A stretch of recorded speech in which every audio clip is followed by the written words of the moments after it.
Hello, bienvenue, bonjour les Warmies. Aujourd'hui, une nouvelle vidéo, on parle 100% vinyle. Nous avions déjà fait une vidéo où on a parlé uniquement de DVS. Le DVS, pour rappel, Digital Vinyl System, on utilise des platines vinyles, mais uniquement pour la force motrice. Après, tout le reste du processing, c'est du digital, c'est du numérique, donc avec un ordinateur et les tracks dans l'ordinateur. Et aujourd'hui, c'est le retour aux sources avec du vinyle 100% analogique. On est un petit peu entre la review et le tuto. Pourquoi? Parce que j'ai reçu quelques petites nouveautés. Les cellules, c'est tout nouveau. Et j'ai aussi ce petit accessoire-là qu'on a reçu qui est super sympa. Je vais vous montrer tout ça. On a reçu des échantillons de la marque Jiko. Jiko, c'est quoi? C'est une marque qui en fait a repris tout le cahier des charges de Shure qui à l'époque fabriquait la M44. La M44, c'est une cellule qui a vraiment eu une grande renommée dans le milieu DJ. Et Shure a décidé d'arrêter pour diverses raisons. Il était devenu impossible de se procurer en neuf des Shure M44. La petite idée qui a été géniale de la part de Jiko, cette marque japonaise, c'est d'avoir contacté Shure, repris d'abord le cahier des charges pour fabriquer du diamant de remplacement et ensuite, ils ont été un petit peu plus loin, ils ont refabriqué toute la cellule avec quelques petites modifications. Grosso modo, pour aller rapidement, les améliorations, il y a eu un changement sur le design du, on appelle ça le cantilever en anglais, hein, c'est la partie, le petit bras tout au bout de la cellule sur lequel est fixé le diamant. Donc cette partie-là était un peu redessinée en forme de S. Ça assure un meilleur tracking dans le sillon du vinyle et du coup, pour celui qui scratch, bah évidemment, c'est un plus. Même pour quelqu'un qui va juste mixer, le fait d'avoir une amorce en baby scratch quand on veut lancer le vinyle, c'est quand même vachement bien d'avoir quelque chose qui tient très bien dans le sillon. Mais à contrepartie, on n'est pas non plus obligé de monter dans des valeurs de poids exagérées et donc on ne va pas user les vinyles de manière exagérée. Les niveaux de sortie ont peut-être été légèrement augmentés par rapport à ce qu'on connaissait avec Shure. Donc on est sur une cellule qui a un niveau de sortie assez élevé et ça c'est bien. C'est bien parce que ça nous permet de rester largement au-dessus du bruit, donc avoir un rapport signal sur bruit qui est assez favorable. Alors si tu t'es toujours demandé comment fonctionne une cellule, eh ben, tu vas voir, c'est pas très compliqué. Une cellule c'est composé de 3 parties. On va avoir ici le porte-cellule, hein. En fait c'est un peu le châssis, hein. C'est par là qu'on va avoir la connexion qui va aller dans le bras de la platine vinyle et elle va me servir aussi à maintenir l'ensemble. Donc première partie, le porte-cellule. Deuxième partie, c'est la cellule elle-même, c'est ce gros bloc noir. À l'intérieur, on va avoir un bobinage, un petit peu comme dans un microphone. En fait, c'est exactement le même parallèle. À l'intérieur de ce gros bloc noir, je vais avoir un bobinage. Et la dernière partie de la cellule, c'est la petite partie blanche ici, où je vais retrouver le diamant. Le principe est relativement simple. On va avoir le diamant qui va être en contact du sillon sur le disque vinyle. La rotation du disque vinyle va donc entraîner une vibration du diamant. Le diamant étant fixé sur ce petit levier en ferraille qu'on distingue, cette vibration va se répercuter jusqu'au bout. À l'autre bout du levier, on va retrouver un aimant et lui, l'aimant, il est inséré dans la cellule. Et c'est ça du coup, le déplacement de l'aimant à l'intérieur de ce bobinage qui va créer un signal. En général, sur une cellule de platine vinyle, les 2 premières parties, à savoir le porte-cellule et le bloc de la cellule, on a rarement besoin de les remplacer. C'est une durée de vie très longue et sauf accident, on n'a pas vraiment besoin de les remplacer. Par contre, la dernière partie ici, à l'extrémité, où je retrouvais donc mon diamant, ça c'est une pièce d'usure. On peut la retirer assez facilement, comme ceci. Alors, les bonnes règles, à savoir, si tu achètes l'ensemble porte-cellule et cellule complet, normalement tu n'as aucun réglage à faire sur la partie cellule porte-cellule. Si jamais tu as tes propres porte-cellules et que donc tu veux réaliser par toi-même l'installation de la cellule, le plan est fourni avec, normalement tu as les réglages, l'inclinaison à respecter par rapport au bras, etc. Tout est expliqué. Ta cellule fixée sur son porte-cellule est prête à installer. Là, on va pouvoir passer au réglage sur la platine. Alors la première chose à faire, ça va être d'installer la cellule sur la platine. Et on va aller le faire tout de suite. Donc on la présente en la tenant par le bout comme ça. On va aller l'insérer doucement dans le bras. Hop, et dès qu'elle est engagée, je vais commencer à faire une rotation et à serrer tout doucement la vis. Ça se serre vraiment pas fort. À partir du moment où j'arrive en fin de course et que le contact commence à être un peu plus dur, là c'est bon, ma cellule elle est installée. Alors avant d'aller plus loin dans le réglage, il faut partir déjà sur de bonnes bases. La première chose, ça va être de contrôler le fait que ma platine soit parfaitement horizontale. Pour ça, moi j'ai un petit tips qui est tout con, c'est d'utiliser l'application Niveau dans votre téléphone. vous posez le smartphone sur le plateau, vous regardez que vous êtes bien à 0 degré. Là, c'est bon. Mon plateau, en différents endroits, il est bien à 0 degré. Donc déjà, je pars sur une bonne base. Si jamais ce n'avait pas été le cas, les pieds sous la platine sont réglables par rotation. Et donc, on va pouvoir jouer sur la hauteur des 4 pieds pour remettre parfaitement cette platine horizontale. Une fois que je vais avoir terminé cette partie-là, platine bien horizontale, cellule posée, bien connectée, là, je vais pouvoir poser un disque. Donc, on prend un vinyle, on le dépose et on va aller. Alors, avant d'aller dans les réglages de poids, on va commencer juste par poser la cellule et regarder si la hauteur correspond bien à ce que demande le constructeur. En général, on essaye d'avoir le bras parallèle au disque quand on est en position de lecture. Donc là, on se met en face du bras et si besoin, on va aller déverrouiller le bras ici et descendre la tourelle. Alors là, bon, je suis déjà au minimum sur celle-ci, donc je ne pourrais pas aller plus bas. C'est un compromis.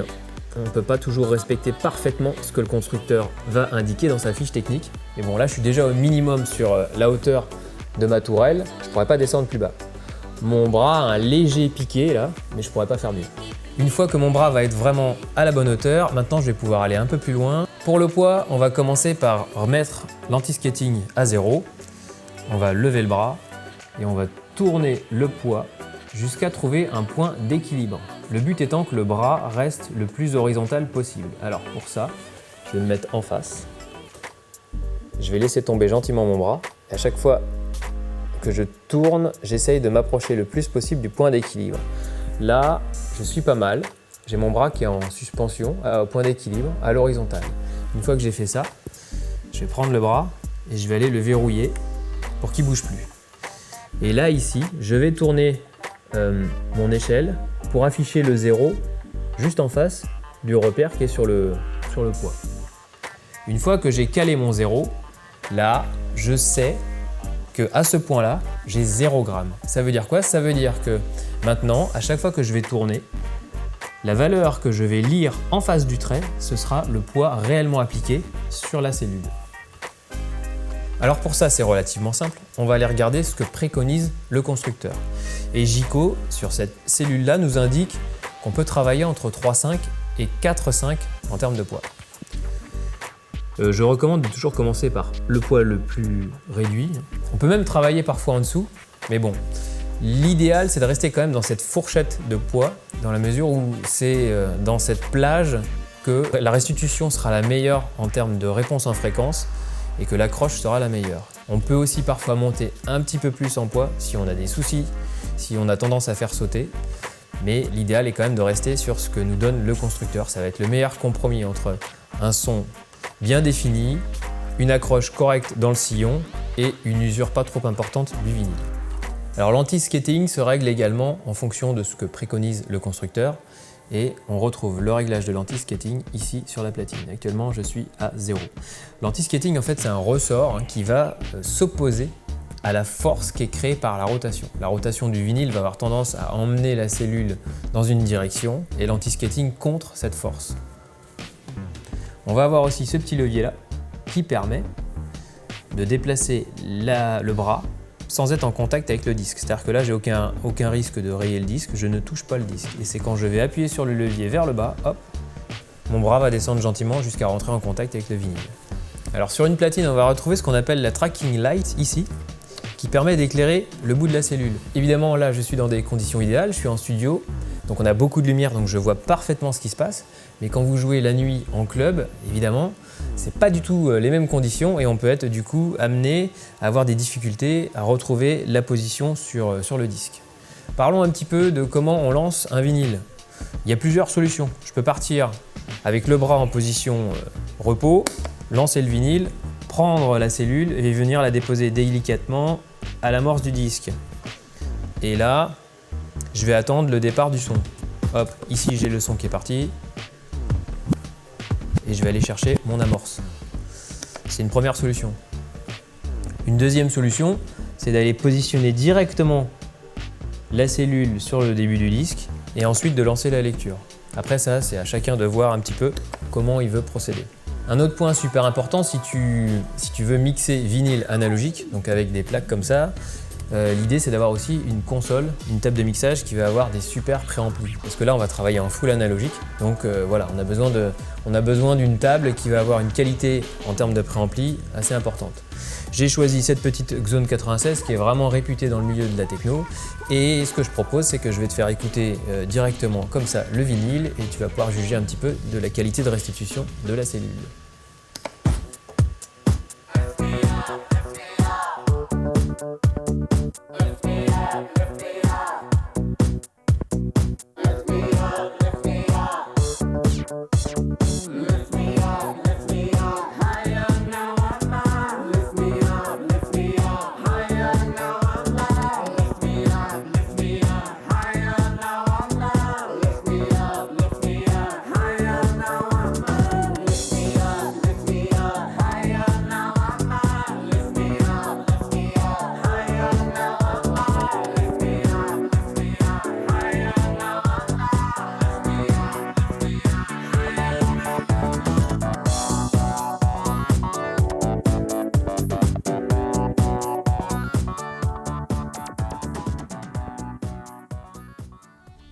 Quelque chose de très important quand on travaille comme ça au vinyle, c'est que là, on n'a pas de place au hasard. On ne peut pas monter les gains trop fort. Si jamais tu montes un peu trop, tu vas écréter, créer une distorsion et le son va être tout de suite très très mauvais. Donc il faut rester impérativement, comme tu l'as vu pendant que je faisais passer le morceau, il faut rester impérativement en dessous du 0 dB pour avoir vraiment une grosse marge de headroom. Et je te disais tout à l'heure que cette cellule a un niveau de sortie quand même assez élevé. On peut le voir au réglage du gain pendant la lecture du morceau. On voit que mon potard de gain était vraiment bas. Et pourtant, j'étais déjà au 0 dB. Alors mixer au vinyle, ça apporte quand même pas mal de contraintes. La première, c'est financier. Parce que là, acheter un vinyle, à chaque fois, ça va être entre 10 et 15 € le vinyle. Donc du coup, en termes de sélection musicale, on va quand même rester sur quelque chose d'assez exclusif et on va pas pouvoir se permettre d'acheter tout ce qui sort. Ça, c'est le premier point. Un deuxième point, c'est qu'un vinyle, ça s'use. Même si tu as fait les réglages du mieux que tu peux, en restant vraiment dans le bas de la plage de track, de poids, tu vas quand même finir, au bout de plusieurs lectures, par user le disque. Le diamant étant une matière très très dure, c'est pas lui qui va s'user. En général, sur un diamant, on le casse, c'est plutôt ce qui se passe, la pointe peut sauter, mais le vinyle, lui, il va s'user au fil des lectures.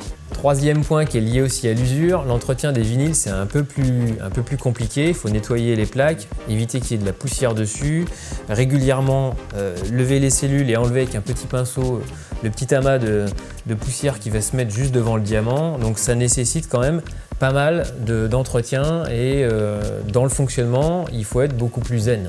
Mais c'est pas ces points-là qui vont vraiment être les plus embêtants quand tu mixes au vinyle. Le truc le plus lourdingue, c'est le rumble. Le rumble, en fait, comme je te l'expliquais au début de la vidéo, la cellule, ça se comporte comme un micro. Et qu'est-ce qui se passe quand tu as un micro et que tu t'approches un peu trop près d'une enceinte? En fait, le son qui sort de l'enceinte va repasser dans le micro et ça va faire un circuit fermé, une boucle, donc un Larsen. Le rumble, c'est un peu le même phénomène, mais ça se produit plutôt dans les basses. Pourquoi? Parce que les cellules, ce sont des tout petits aimants, donc ils ne sont pas très sensibles en termes d'aigus, ils sont plutôt sensibles sur les graves qui vont avoir tendance à remonter par le plan de travail et à se propager dans toute la platine et quand même à réussir à arriver jusqu'à la cellule. Et je vais te montrer ce que c'est qu'un rumble. Pour mettre en évidence le rumble, on s'est procuré ce petit système de son un petit peu surdimensionné pour faire du retour. On a mis un sub en 18 pouces actif qui est vraiment pas loin de la régie et une tête en 12 pouces. Linear 5 MK2 de chez HK, ça vient de sortir et franchement c'est super sympa. Alors qu'est-ce qui va se passer? Quand on va monter le son, en fait, l'onde qui est propagée vers l'avant par le sub va faire vibrer l'ensemble, plan de travail, platine et ça va remonter. On va le voir tout de suite. Je monte doucement le potentiomètre, le fader. Et ça y est. Là, j'ai une boucle de rumble qui est partie. On voit qu'il y a du signal dans ma table. Voilà, ça y est. Là, maintenant, elle est partie de manière exagérée. On va peut-être pas très bien l'entendre dans l'audio parce que c'est des fréquences très basses. Mais par contre, on le voit vraiment au vumètre. Je suis quasiment à moins 6 dB. Pour te montrer que ça, c'est vraiment un rumble, je vais enlever la cellule et la reposer sur son bras. Maintenant, je vais refaire la même chose. Et là, j'ai plus cette grosse montée en signal. J'ai un petit bruit de fond derrière, c'est normal, c'est les préamplis, parce que j'ai mis les gains un peu forts pour mettre en évidence le rumble. Et donc, tu as un petit buzz que tu entends par derrière. Mais voilà, si je tape sur la platine, il n'y a quasiment pas de remontée. On ne voit pas de signal monter sur mon master, ni dans ma tranche, ni dans mon master. Dès que je vais reposer ma cellule sur le vinyle, là déjà tu vois que dès que je frappe sur la platine, et voilà, le rumble repart. Donc on ne va pas toucher au gain et je vais aller insérer 4 blocs comme ça sous la platine. Initialement, ISO Acoustic a développé ces petits blocs qu'on est censé mettre sous des enceintes de monitoring. En principe, tu mets tes petits blocs comme ça. Tu prends un monitor, hop, ça pèse son poids. Voilà, et ça sert à ça. Ça a été conçu pour ça. L'idée, c'est d'isoler ton enceinte, ton monitoring ou un caisson de basse du sol ou du plan de travail pour empêcher que les vibrations générées par l'enceinte, par le monitoring, se transmettent dans l'ensemble et que ça crée du coup on appelle ça des accidents acoustiques. En fait, tu vas avoir des fréquences parasites qui ne sont pas censées être là et qui vont perturber la coloration, amener quelque chose qui est normalement pas présent dans le spectre de ton enceinte et déformer le spectre. Donc c'est ça la fonction première de ces pads de chez ISO Acoustic. Pour empêcher ce phénomène de rumble, normalement, c'est le rôle des pieds de la platine. Si on appuie sur une platine, on voit que la platine est en suspension. Donc un pied de platine vinyle a déjà cet effet d'amorti et est censé déjà empêcher au maximum les vibrations de remonter. Ensuite, on a aussi la feutrine qui a pour but d'amortir un maximum. C'est tout un ensemble en fait. Le plateau qui n'est pas connecté physiquement, parce qu'ici je suis avec un direct drive, un entraînement direct, ça veut dire que mon plateau, lui, c'est pareil, il a une espèce de couche un peu amortissante entre les deux là. Là ici j'en ai une là. Cette espèce de matière, ça c'est quelque chose d'amortissant. Enfin c'est un ensemble. On essaye pendant toute la ligne de réduire au maximum les vibrations, mais on n'arrive pas à les neutraliser totalement. Et on s'est aperçu qu'avec les pads ISO Acoustic, on arrivait à rajouter encore un niveau de filtration. Avant d'installer les pads sous la platine, je vous montre mon rumble, il est toujours là. Je ne touche à aucun réglage de la table de mixage et je vais installer les 4 pads sous la platine.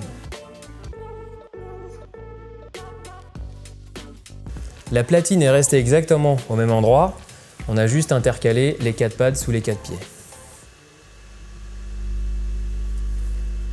Et là, du coup, si je regarde mes vues-mètres, j'ai plus de rumble.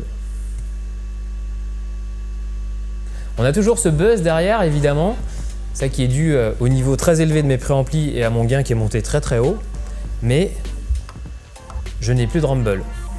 Si je frappe le plan de travail, on sent quand même des remontées qui arrivent à passer, mais l'onde qui arrivait du sub ne se propage plus jusque dans la cellule. Voilà, je crois qu'on a fait le tour de tout ce qui était important pour mixer au vinyle, le réglage, la qualité de la cellule, la qualité de la table et des préamplis et les problématiques qui peuvent survenir quand tu mixes ce vinyle. Maintenant, je pense que t'es paré. Du coup, je te laisse m'envoyer tes plus beaux mix en vinyle et on se dit à très vite. Ciao!